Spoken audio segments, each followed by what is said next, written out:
Hey everybody, I hope you are doing well. I apologize for us running a little bit late. Had a few technical difficulties that we needed to kind of take care of, but I'm excited about the program bringing forward to you tonight. This has been an amazing journey that I've been on since I decided to start to do this podcast. I am just amazed it's been 20 episodes. When I first started it, I wasn't sure how far I would get if I get anybody to be able to talk to me. I've had some really amazing guides. We've had some marathoners, some triathletes, senior game participants, pickleball players, rugby players, climbers, ultra athletes, both in running and cycling. We've had coaches. I've had physical therapists, screenwriters, publishers, and authors. So amazing. So one of the things is we kind of move forward tonight. There's ways you can get involved. First of all, hopefully subscribe to the podcast. That way you can hear what all these amazing things that these people are doing out there. Give me a rating on iTunes and leave me a comment. That always helps us to get found. Share with your friends. Be a guide. I am looking for more people. Like I said, we've gone 20 episodes so far. I am taking this 1 week at a time. We'll see where it goes. I don't know, but I'm hoping we're going to go for a long, long time. Join our patron program. Patron program is something that you, through Podbean, who is my host, starts as low as $1 a month. We have different levels. Just helps me to kind of defray some of my costs. I'm going to do this no matter what. I've enjoyed every minute of it, and I've learned so much from all these people. So I'm going to continue to do it as long as they're willing to talk to me. But anything does help. And then also support those in our affiliate program. I've started to have some affiliates come in. Hopefully we'll do some more of that. So please support them as well. So as I was getting ready to kind of talk about goal setting and performance in life and athletics, I was trying to figure out how can I start this off, and my wife actually gave me the best analogy at all. This painting I have hanging behind me, which is with the epoxy, you can't really see it real well, so this is what it looks like.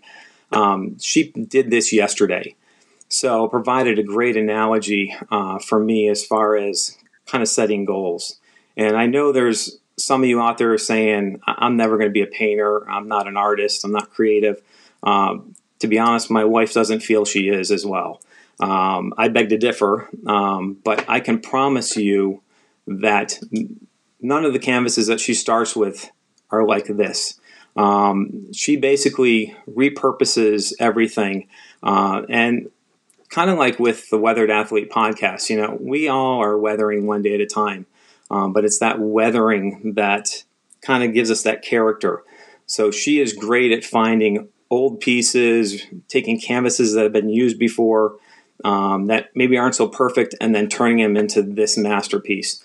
So we can all, doesn't matter where we start, and hopefully you'll hear by the end of tonight those steps that these two amazing women have taken to get to do the things that they've been doing. So what are we going to be able to do here? Hopefully by the end of tonight, we're going to design a plan for success. We're going to help you determine what is possible. We're going to look at realistic versus unrealistic goals. If you have paid attention and listened to any of these episodes, there's no such thing as unrealistic goals. These people are taking it to a different level. They are incredible as far as the things they are doing. So we're going to look at how can we reverse engineer. Basically take that long-term goal and take the steps to get us to do down to short-term goals to really make things successful. And then also learn the habits to increase success. So what I'm going to do, without further ado, I'm going to go ahead and bring in these two wonderful women. The first one I'm going to bring in Dierdre. She is the author of The Sharp End of Life. She's an educator. She speaks multiple language. Yep, excellent book. I highly recommend it. Read it cover to cover. She is a symphony director, or was a symphony director. I don't think you still do that now, Dierdre. No. Marathon runner, and she's the oldest woman at 66 to summit El Capitan. And she is the mother of 2 extreme athletes, Alex Honnold, which most people should know from Free Solo or all the amazing things he is doing. But then also Stacia Honnold is doing some pretty incredible things too. She has Car Free Rambles as a blog. She doesn't own a car, or at least she didn't own a car the last I checked. So she bikes everywhere. So she's an ultra cyclist and an ultra runner. So Dierdre, welcome.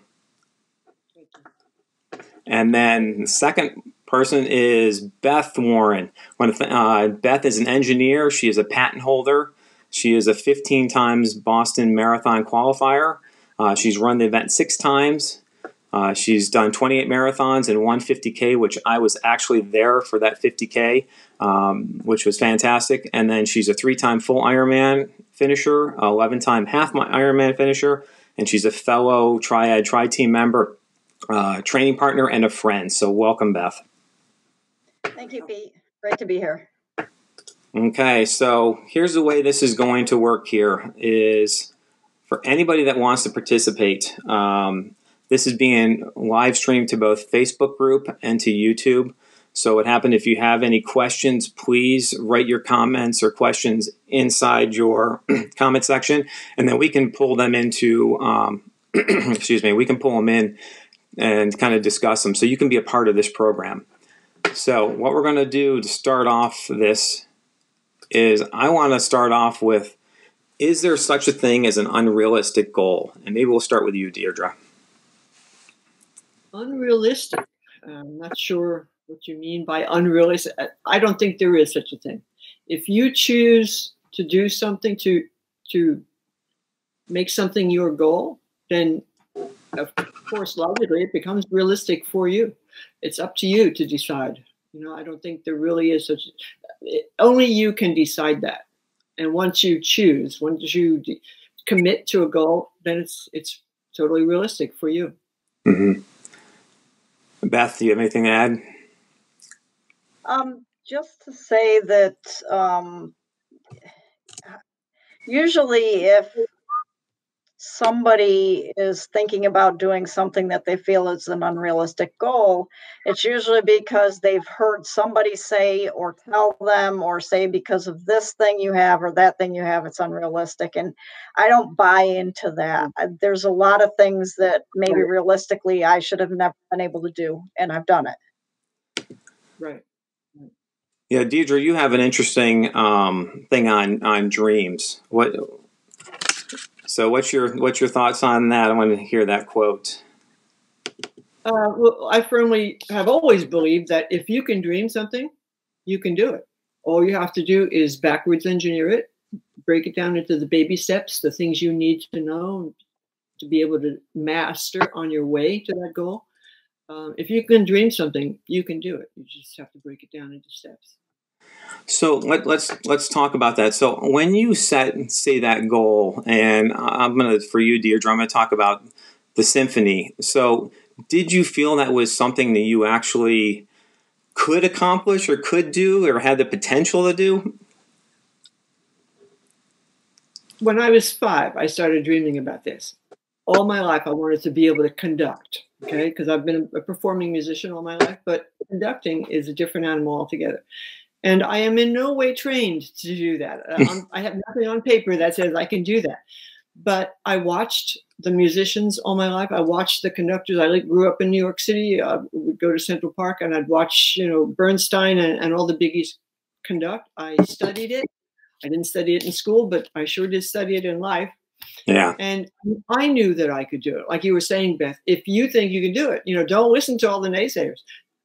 There were plenty of naysayers. I'm not qualified to do that. But I moved to a place where it was possible. They had nothing. We moved to West Sacramento after we lived in Japan. And West Sacramento back then, that's 35 years ago, they had no culture, nothing, one store, and that's all they had. So that was my opportunity. I had the opportunity. I had the interest. I had all the study I had done all my life. So yeah, it was a crazy idea. I shouldn't have been able to do that, and yet, if people line up, there you go. Yeah. Commit to your goal. How about you, Beth? As far as is Kona a goal of yours?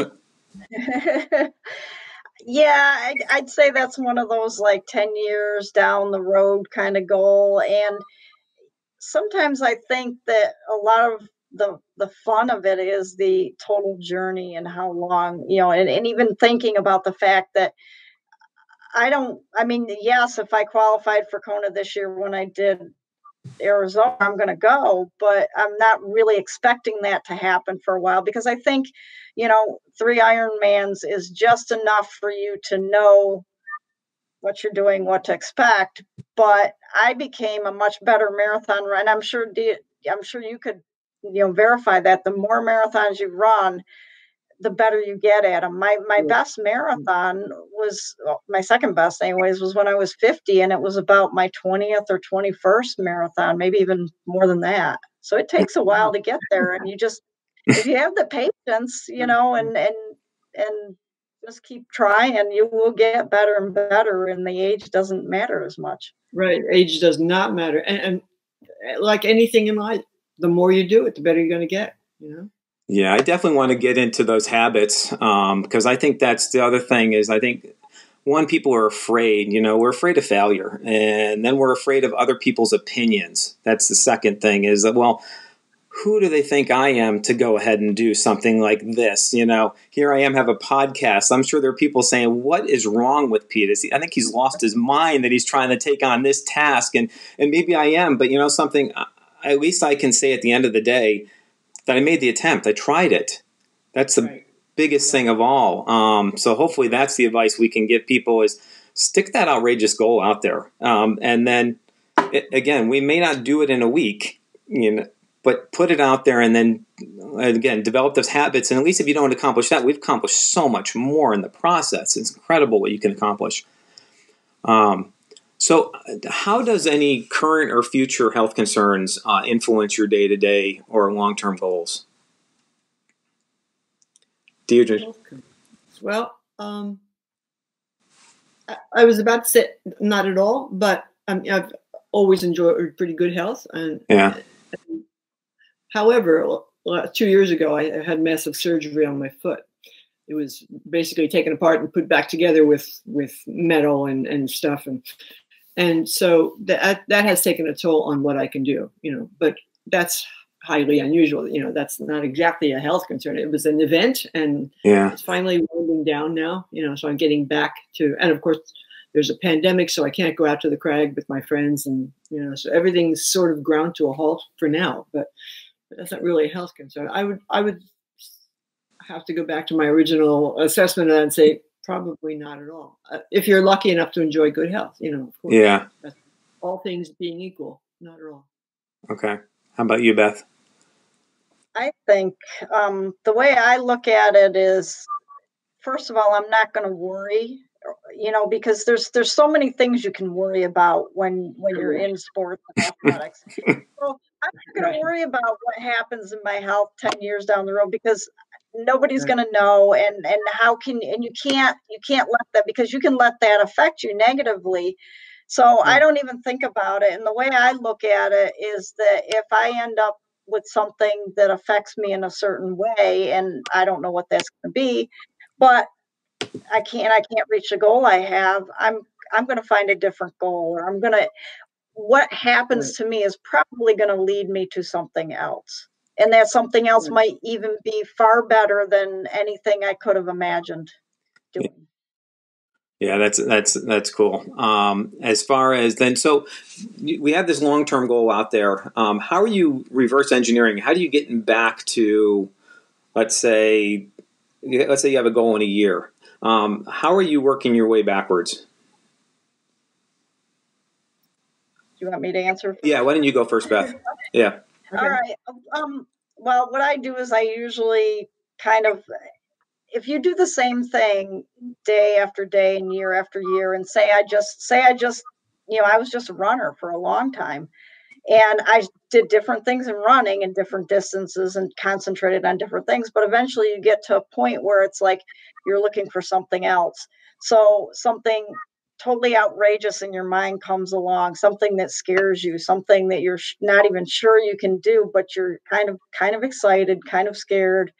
And what I do is I first go and throw up, and then I sit down and I say, okay, I really do want to do this, even though it scares the daylights out of me. How do I do this? So I just start breaking it into the little tiny pieces, like Dierdre says. Yeah. You make it into little pieces, Yeah. and then Right. each day as you go along, and I keep track of a lot of stuff because I am an engineer and I reverse engineer that's my life. Yeah. It's my work life and it's my sports life. So I look at Right. every little thing, and it gives me the confidence that I can succeed in what I'm going to do. Right. Right. Absolutely. Yeah. You got to backwards engineer into baby Yep. steps. You can do Mhm. anything by baby steps. Anything. I mean, and the progress has to be slow. You can't learn to tie your shoes if you can't make a loop. You know, you have to master making a loop before you can tie your shoes. If you never master making a loop, you won't be able to tie your shoes. I mean, it's very simple. Baby steps. You can't go right to the final goal, no matter what you want to accomplish. You know, Yeah. something like climbing El Cap. That required a lot of reverse engineering. You know, I was a very moderate climber. I still am. I probably always will be. I'm not great shakes of a climber, and my son is very eager to point that out.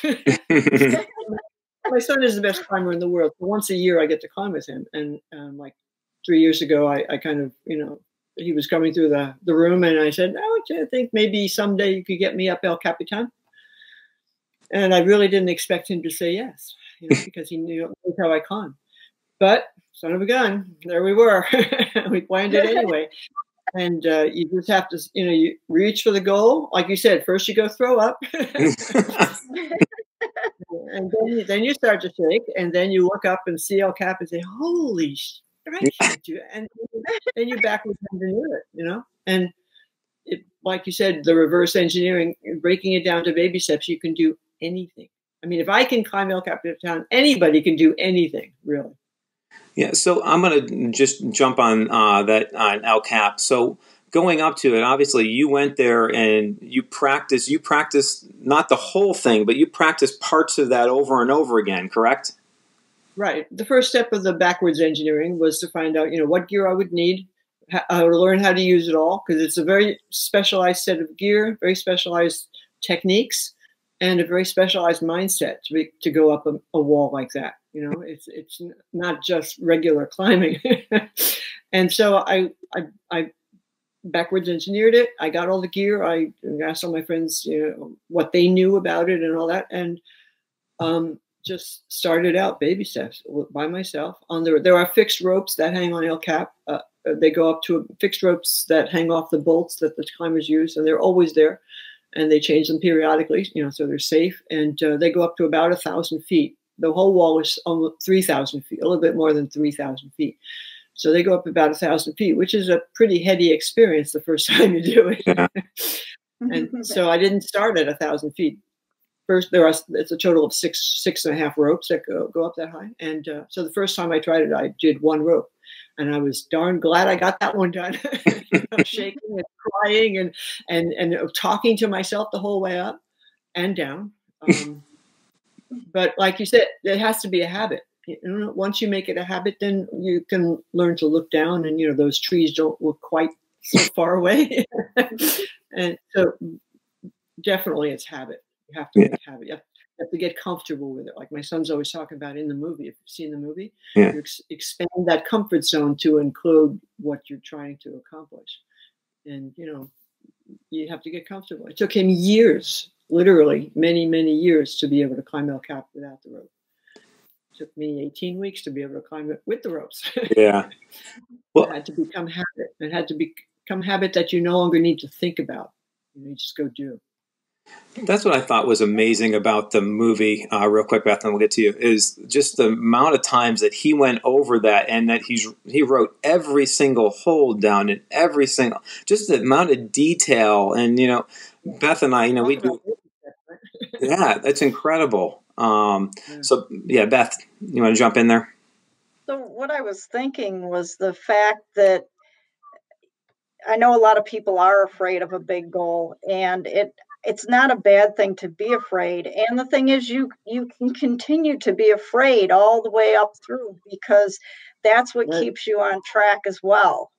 I mean, for me anyways, there's a lot of things I do that I'm not exactly comfortable doing, but also when you do something like that, even if it's just practicing, like your first rope you did up, I'll bet you felt like on top of the world by the time you were done. Absolutely. Oh yeah. Yeah. I had arrived. I'll bet. Hold on. Yeah, a couple people trying to get on, so I just told them to refresh. So next thing, so as far as for us, as far as Ironman or say marathon, obviously marathon, you start at a 5K, you work to a 10K, you work to a half, and then you work to a full. Same thing when it comes to the Ironman, we can work our way up. What advice do you have for people that we're going to talk about non-athletic goals, as far as like for you for the symphony? What was your step up to get to that point? How did you do that? You mean the final goal you're talking about? Yeah, like all of a sudden to get to the symphony, I'm sure there has to be some steps that you take to get there to direct this whole symphony. So many steps. First, I had to learn all the vocabulary and not exactly gear, but the things that I would need, things that I would need to know how to do. Yeah. Then I had to go out and find out how to do them and network. And then by that, concomitantly, with all that, I was trying to organize a group of musicians to do this. You have to have musicians. Yeah. And fortunately, though, I'm a writer. I've been a writer all my life, and I was writing for all the regional newspapers and magazines, and so I could get the press out and get the word out. So I got a lot of reaction. So right from the bat, we had enough musicians, kind of just barely, to squeak out a little orchestra.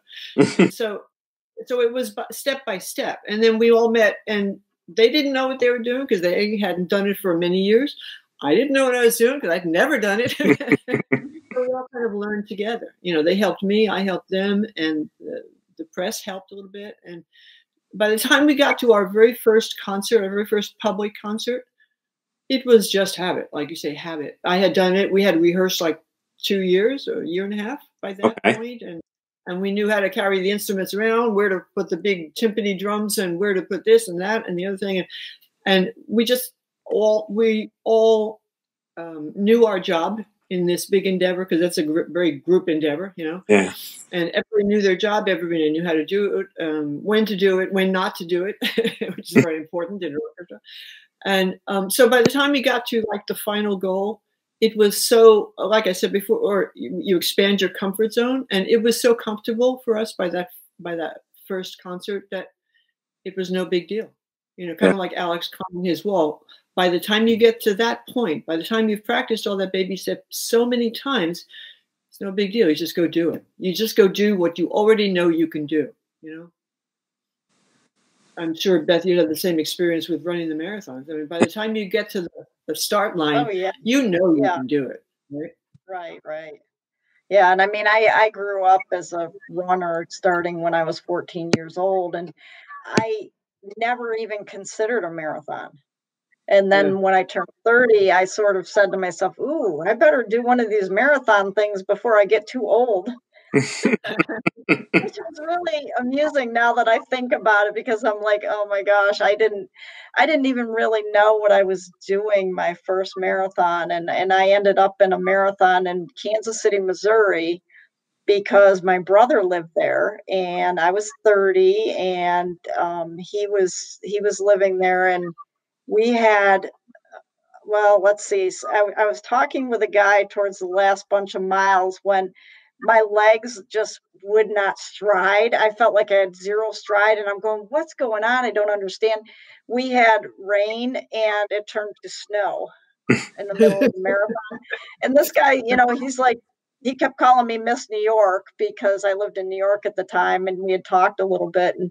And I said to him, I said, is this like normal the way I feel? He goes, yeah, just take shorter steps. It'll be okay. All right. So the thing too is when you get into these things, you can actually get help from other people Right. You know, even during an event like that. I mean, this guy was so helpful to me. He ran with me for a while, and then I kind of felt bad because I saw the finish line about half a mile ahead and I left him in the dust. I wanted do to be, what you have to do. I was hypothermic. I really was. I mean, I was running along in that marathon, and right before I started talking to this guy, but right before I did, I was about 22 miles in, and I'm running and my eyes closed, and I wanted to go to sleep. And I realized that, okay, I started repeating my name, and I'm trying to do all these mind things because I'm in some trouble here.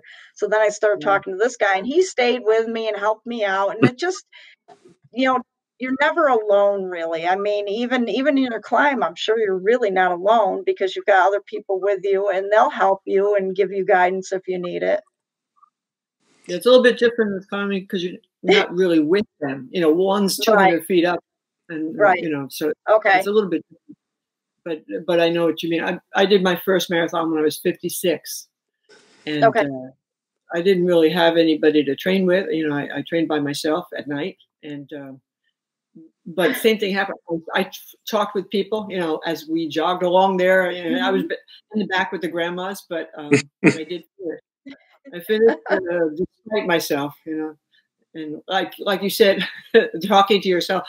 When you get to Sacramento, you go through 5 cities on the, you know, it's the California International. You go through 5 cities from Folsom down to the capital in Sacramento. So you fly through, you know, Folsom, you fly through Orangeville, you go through 5 cities, small, you know, little cities. And then you get to Sacramento. And then it becomes impossible because then you're going street by street. Before I was measuring my pace by cities, you know, then all of a sudden 50 seconds, 50th, I was sure I was not going to get to 40th Street. And then I was sure I was not going to get to 30th Street, you know. But well, the way I look at it, you know, Dierdre, I think about it, you know, you climbing El Cap, you know, anything I do is not as life-threatening as that. So whatever goal I set, you know, I'm not worried about falling off. Hopefully I'm not worried about falling off my bike or, you know, this podcast, you know, I'm not going to die doing it, hopefully. So, you know, I think that basically puts a lot of things in realistic terms. Yeah, that's the one big difference. Climbing is different from every other endeavor, you know, because like if you don't finish your marathon, well, you'll go home disappointed. Your legs might be sore, but you're not going to die. Or take anybody else with you. You know, it's a different mindset. So we've talked about kind of that reverse engineering. Do either of you set day-to-day goals? Oh yeah. Oh, absolutely. Yeah. I think you have to, don't you, Beth? Yeah. Absolutely. Yeah. Otherwise, your main goal that you're working for, I think, kind of gets stale, kind of gets pushed to the side, and other things take over. Yeah. Right. It gets lost in the distance. If you don't keep close to you, like every day or every other day, it gets lost in the distance. And one day you wake up and say, "Oh, wasn't I going to, you know, fill in the blank?" So you have to keep it close. And I think that may be where a lot of people end up failing to be able to do something, is they don't keep that focus. And I mean, it has to be a manageable step, but it also has to be something that you think about on a daily basis. Right. You know, and I think that's one, you know, with athletics, let's say when you're training for that marathon or you're training for a triathlon, you know, we have a training plan that's set up. But I think as far as life itself, I don't think we have that. And I think majority of people, it's so easy to get off track if you're not writing. So are you writing them down or just in your head? Do you kind of keep them in a journal or something? How are you tracking them? Journal is the key. Journal is the answer. When I was thinking about doing my first marathon, I had no time to train. Literally, I worked full time, and I was more than full time teaching. And then I'd come home, and I was doing 2 different, what do you call this thing? A state. I was not managing, executing. I was executor for 2 different estates. My father had died. And then I inherited these houses I had to run from I did not have any time. So I looked up those training things you were talking about. Mm-hmm. You know, schedules out there that you can follow. I couldn't follow any of them because I didn't have that kind of time. So I had to, backwards, like I said before, you have to backwards engineer it. And I, made my own schedule, but absolutely. Journaling, you can think anything through in a journal. I can't stress that enough. No matter what your goal is, whether it's music or sports or whatever your goal is, you can think anything through in a journal and do the backwards engineering that way. Keep it close to you. Like you said, keep it close to you on a day-to-day basis. How about you, Beth? Do you write everything down every day? I'm mostly numbers person, so a lot of my stuff is in numbers, but I will say that I sort of have like a little accountability book, I call it.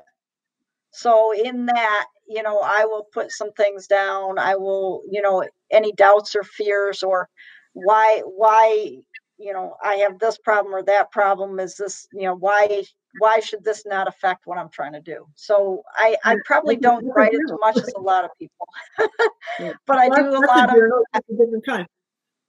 Yeah. I found that I'm at my best when I actually write things down. So I have a journal, and actually every night I'm writing down 3 goals of what I want for the next day. And it doesn't have to be necessarily with athletics. It could be podcast related, it could be family related, could be work related, but I'm putting down 3 goals. And then really the next night I go back and look at it, and then I say, oop, I didn't do that. And maybe I push it forward to the next day, or, have a little conversation with myself and saying, well, why didn't, it's now been a week that I had that goal in there. Maybe I need to do something to hit that. But I think, as you said in the past, I know when we talked, Dierdre, that journal, it's the best drink. You're right. Putting everything down there is incredible. And it basically keeps you on task. Right. Exactly. Even if you do it by the numbers, like Beth said, you're a numbers person. That's a journal too. It's just a different kind. There are as many different kinds of journals as there are different kinds of people. It works. It really works. Yeah, I like. I don't know if either of you heard Andy Layton. I interviewed him, and he basically had Parkinson's, and he basically plays pickleball. So that's his way. So he has a whole group behind him, pickleball over Parkinson's. And every email I got from Andy was Andy 1, Parkinson's 0. So every day, that's how he evaluated that today was a good day. And he's like, I'm going to beat this thing. So he went, and every day was just a 1 and 0. That was basically it. And I love that aspect as far as, really every day we can evaluate, did we accomplish what we needed to that day, and whatever it is, mind, body, spirit, family, whatever, work.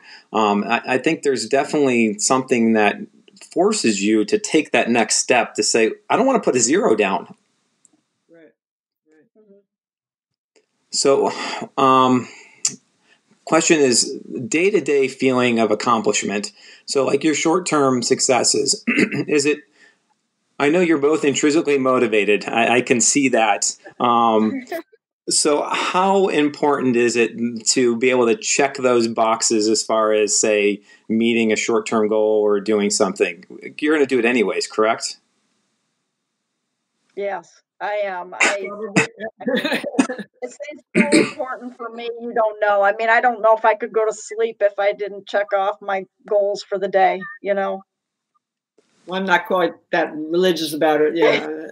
For a while, I am. Miss them. But of course, I'm not an athlete like you. I have different little boxes to check, but I'm a little more lenient with myself. But I don't have such stringent goals as you do. Okay. I guess that's true. But I also, at the beginning of the day, if I know something isn't going to happen, that's when it comes off the list, so that I don't have to have that stress all day long, because I will stress about it. That's just my personality. So. Okay. So how does the thought of failure weigh in there? Are you concerned about failure? Failure? Nope, not at all. Really, I'm not sure what that word means, and I don't really. Is it in the dictionary? Maybe I'll look it up. Exactly. You only fail if you stop trying. Yeah. That's the only way to fail at something, is to stop trying. Once you commit to a goal, no matter what the goal is, no matter how outrageous that goal is, like climbing El Cap. For somebody sedentary most of the year, I was a teacher and a writer. That's absolutely impossible, right? Of course. Nonetheless, once you commit to a goal, you commit to taking those little baby steps, and you commit to finding the time, and you commit to all that stuff. Failure just fades away into the woodwork. There's no such thing once you commit, because you only fail if you stop trying. Mm-hmm. And the other thing is, you don't think about failure either. I mean, you keep that right out of it. Never comes into play in the whole thing. The whole thing is going through what you need to do to get to that goal. Right. Yeah, but our goals, there are other goals, but I wouldn't call changing a goal failure. If you change from one to the other, right? Fine. Yeah. Yeah, I think. Sometimes it's smart. Yeah. And as a devil's advocate, I think there's so many people that are afraid of failure, and they're not doing it. So I learned that in school, and that's so sad. Yeah. Really. Oh, it breaks my heart. I know. Yeah, and I think people are, if there's anybody listening, and the people are listening, but they can't comment for whatever, the comments aren't working right now. I'm not sure why, but so I'm trying to monitor Facebook and everything and pull things in manually. But anyways, I think that one of the problems is that people are afraid of failure, and they'll look at the three of us and say, "You guys aren't afraid of anything." What advice? That's so not true. Good. Glad to hear that. People say that all the time about my son. Yeah. Like he's a freak, and he's what's the word? A daredevil and all that. That's so not true. Yeah. But it's a question of committing to something and then striving for towards it. And, and once you commit, there's no such thing as failure. Like you say, it doesn't enter into the picture. That's right. Just don't even think about it. Yeah, but I'm going to feel bad. I'm going to feel bad if I don't hit that goal. What is? You're going to try it again. That's all. I don't understand that. Yeah. Well, I agree with you, but I think it's frustrating sometimes. I think that no matter what that is in life, I think they always say what the hardest step is the first step. So whether it is to get out the morning, laying the shoes out by the door, they say whatever you can do, putting your clothes next to the bed, so the second you get up, you put them on, or even sleeping in them if you have to, just to find the way to get out the door. That first step, and I think that hopefully the three of us prove that if you take that first step, you don't know what it's going to bring us, but I think it's definitely something we all need to do, and just keep going, one foot in front of the other. I think a lot of that fear of failure it's not a fear of failure. It's a fear of committing. Yeah. Because once you commit, that failure is non-existent. It's, what's the word I'm looking for? It's, there's no such thing. Once you commit, it's the fear of commitment that we're talking about here. The failure is not an issue. It's the committing that's the issue. And a lot of people are afraid to commit to a goal. Because I'm not going to have time. It's not going to feel good. My husband this, my wife that. But once you commit to it, once you ignore all those other naysayers and commit to it, then the failure goes away, and it's not an issue. Okay. Anything to add, Beth? No, that pretty much covers the way I would look at it myself. That's great. Okay, so my question now, again, since we're talking about those naysayers, how much do they influence your achievement of a goal? Do you even consider them? Does it matter? Like someone say, Dierdre, you're crazy. You just can't go climb El Capitan. Or Beth, why are you going up to run a 50K? Or why? Does it matter? No, not a bit. Not a bit. If you commit to it, you commit to it. It doesn't matter what anybody says. You commit to it, you are committed. You're going to, I don't see there's an option once you commit. Does it motivate you though? Or Beth, does it motivate you? Well, for me, I have selective hearing, so I never hear the naysayers. And, yeah, exactly. Generally, if somebody's naysaying, unless I like to think that maybe it's because they're worried about me or concerned about me, and that's the way I treat it. So whenever I come across a naysayer, I'm like, look, I can figure out this myself, and I want to do this, and I know you're saying that this is not a good idea, or it's an example. I got at work. It was on St. Patrick's Day, 2003. It was a month before my first Boston Marathon. I accidentally at work put all four of my fingers through a 400 or 540-degree polymer melt curtain. Okay. Just horrible. You do not want to ever get burned like that. I had third-degree burns on my fingers. One of my fingers was severely burned right to the bone. And immediately I started hearing from everybody, you can't run Boston. You can't do it. And I'm talking to the doctor, and he says, and I said, but this is my first one. I just qualified. I want to do it so bad. He says, you don't understand. Burns are really painful. And I'm saying, well, wait, are you saying that something bad, there's some like really good reason that you shouldn't even try to run it, or you shouldn't train, right? He goes, well, no. He goes, it's just gonna hurt. And I said, well, it hurts now anyways. Right. So what's the, and he said, well, when you're running, the blood going through your burn is going to make your hand throb. He was right. He's absolutely right about it. But I was determined, and I said, thank you for your concern. I'm going to try. Right. And I did run that Boston, and I did requalify. So, it's sometimes it's just a minor matter.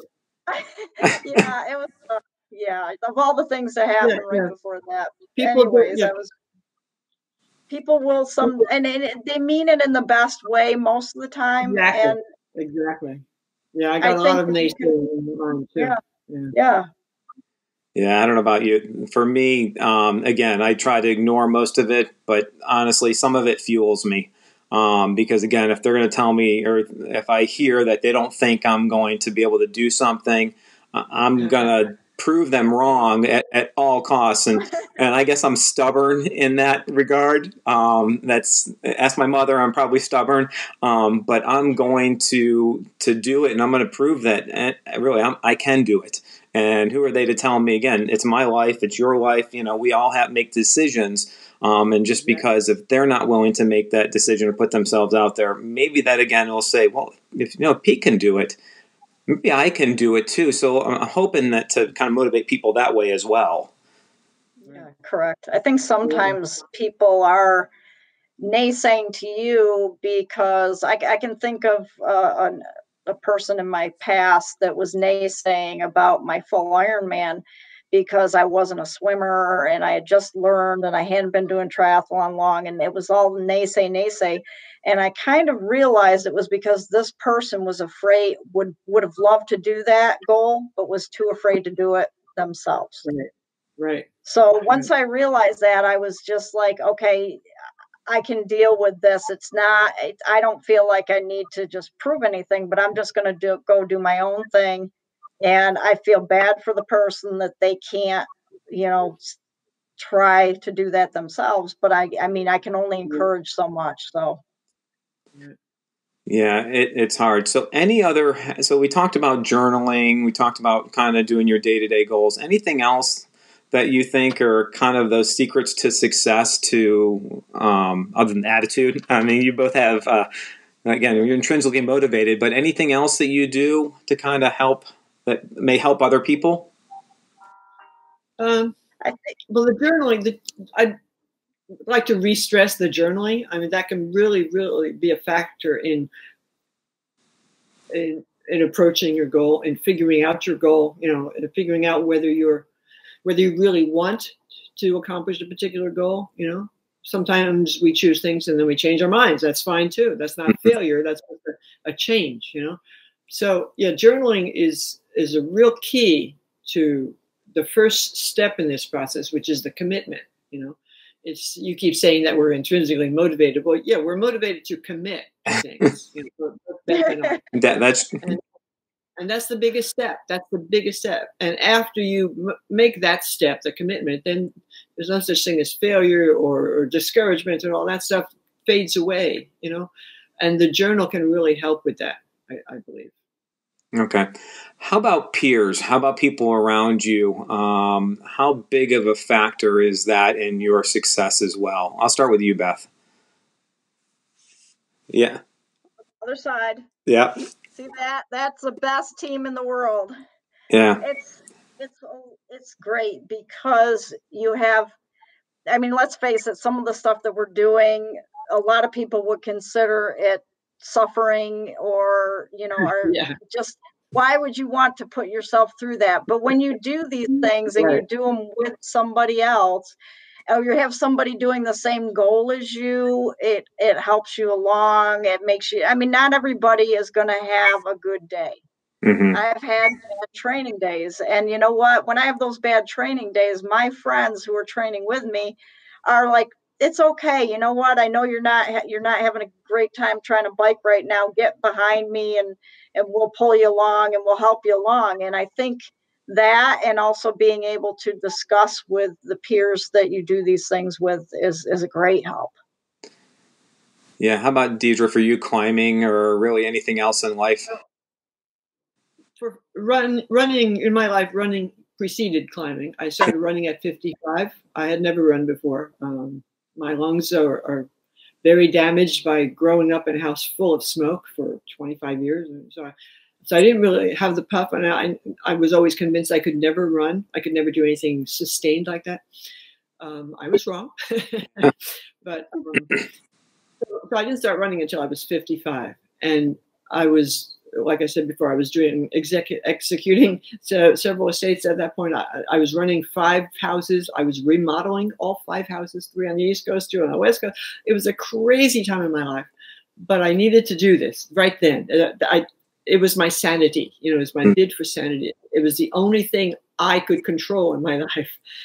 And so I did. And so I only ran with the dog. We had a big dog, a Malamute. And I would take the dog out at night after I had finished all my teaching and all my estate work and all the housework and all that stuff. Couldn't see anymore. I'd leash up the dog and we'd go run. And so I never had you have your little team, Beth. Yeah. I always envied that because I never had any team. I never ran with anybody. I never, so all of my running was alone. Mm-hmm. And then I did the marathons. I did like 4 marathons. And talking about what you were talking about with your hand, Beth, my 3rd marathon I ran with a broken hand and all kinds of lacerations. 2 weeks before the marathon, I had caught my toe and I went flying through the air and landed, hands down. I was a wreck. And everybody was telling me, "Oh, don't go do it. Don't go do it. You're hurting. You're this. You're that. Your hand. You're going to jar the bone loose again." And all these naysaying things. But if you're committed, you're committed. But you just don't listen to them. What can I say? Yeah. Well, I think that I always said if my hand's hurting while running that marathon, then the rest of me I won't feel the pain as much. So exactly. When I came running in on that 3rd marathon, I had my hand up in the air because I had a cast on my arm and on my forearm, and it gets sodden with sweat as you run, and it got heavier and heavier. So it was pulling down my shoulder. So I put my arm up in the air so it wouldn't pull on my shoulder and throw me out of kilter. And so I ran in that way, and all the things that had lacerated started bleeding again because of all the fabric rubbing for 26 miles. Oh my God. So when I came here, I was a bleeding mess. I think they thought I had fallen, and I was bleeding from that, but I wasn't. Oh yeah. yeah. And it was a policewoman's marathon, so it was officers all over the place. They all came running up, said, "Are you all right? Are you all right?" But but like you said, you just block it out and you just go for the goal. But I always envied those runners who would talk about their team and going out running on Saturday mornings. I could never do that. But I did have to have not a team exactly, but a pair to go climbing. You have 2 people on a rope or 3 or a group. So I did get a little experience of that. But I always envy people like you, Beth. Yeah, having a team, basically, especially if you have like-minded goals, and like for for us if we're doing the same event. It's so easy to have someone else kind of pull you through on those bad days, because we all have those days where we're just don't feel it, don't want to do it. But then, they always say the best training partner is the one that sets something up and you don't want to disappoint them, that you need to be there. Like there's many Saturday rides that we do that are like, I don't know if I really want to go. But then I'm like, I didn't see many other people going. It's just going to be Beth and her husband, Alan. I'm like, they'll still do it anyways, but I need to go. And then you go and you feel so much better for doing it. And plus, I think I don't know about you, I miss the group activities. Like I'm sure for climbing, the same thing. I miss being with everybody. That's part of that social aspect. The goal is secondary. It's the being together. It'll happen because we have everybody together, and we feed off each other. I miss that. I can't wait for that day to return. Yeah, me too. I know, I do too. Yeah. So unfortunately, the comments aren't coming through. So we're going to do is I have a few more questions now. This is going to be available after for anybody to view, and I'll show you how we can kind of share that. But any other comments or questions or thoughts or advice for people about taking that first step? Don't listen to anybody. Don't listen to anybody. If you want to do something, just go do it. If it's not feasible, you won't be able to do it. You'll have to change your goal. But don't let other people make up your mind, and especially don't let the media make up your mind. I mean, we are so trained practically from birth. We are so trained to check in with the media. What's good for me? What should I be doing? What's trending? What's this? Oh, that's just so wrong for goal setting. If you let TV and all the commercials and the media tell you what you should be doing or what drugs you should be taking, I was astounded at the number of drug commercials on cable TV, because I don't have cable TV. I never have. And I went to somebody's friend and I went to a friend's house and they had it on, and every commercial was for drugs, one drug or another, for some disease or another. And holy cow, I couldn't believe that's allowed, that's permitted.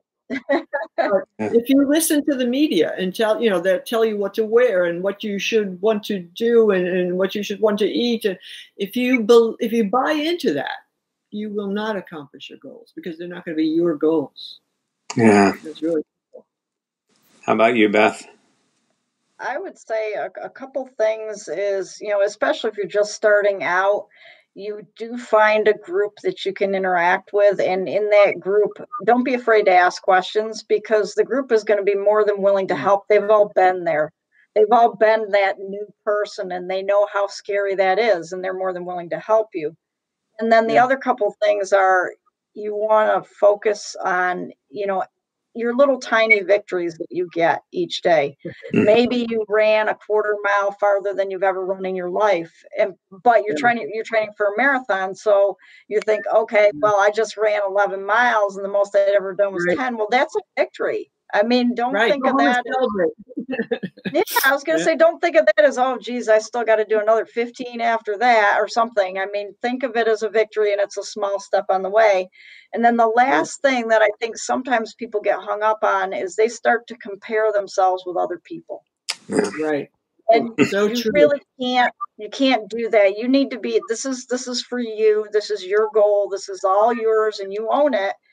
But don't let the fact that X person is this much better or that much better or anything like that, because it should be you and yourself, and not so much what everybody else has got going on, because everybody's got different goals. Amen to that. Everybody is different. Every mind is different. Yeah. Right. So true. So true. Yeah. Well, we finally got a comment to come through, and Beth, you'll appreciate this one. It says, love the closed captioning. That's from your husband, Alan.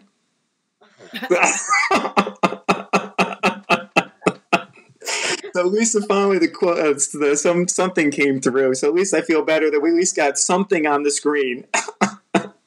We're learning as we go. That's good. That's it. Yeah. Hey, the same thing. I could have been fearful and said, I don't want to do this because I don't know what's going to happen. Something we're learning, and basically the goal is accomplished. We did it. Right. Yay for us. Yeah. So I want to thank, we're about 55 minutes now, and I want to thank both of you for doing this. I appreciate it.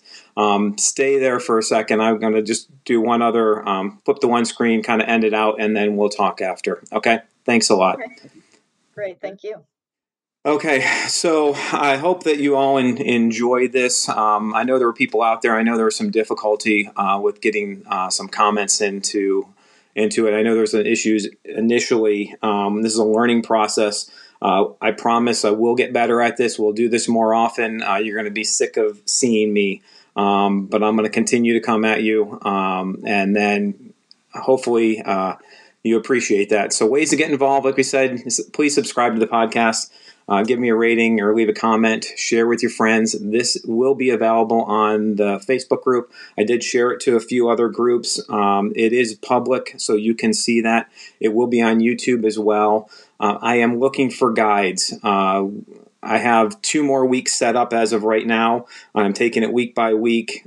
Please drop me a line, and that way I'd love to have you hear the stories that you're doing and what you've accomplished and what you plan on to accomplish. And then also, like I said, we have patron program and then the affiliate program. So I'm going to finish with a quote. You miss 100% of the shots you don't take. That's Wayne Gretzky. Set that goal, no matter how outrageous it is, and just start working at it. Even if you don't achieve that goal, there are a lot of other things you're going to achieve along the way that'll get you a lot farther than where you are today. And lastly, my miles are for the journey. Thanks again, Pete Perusic.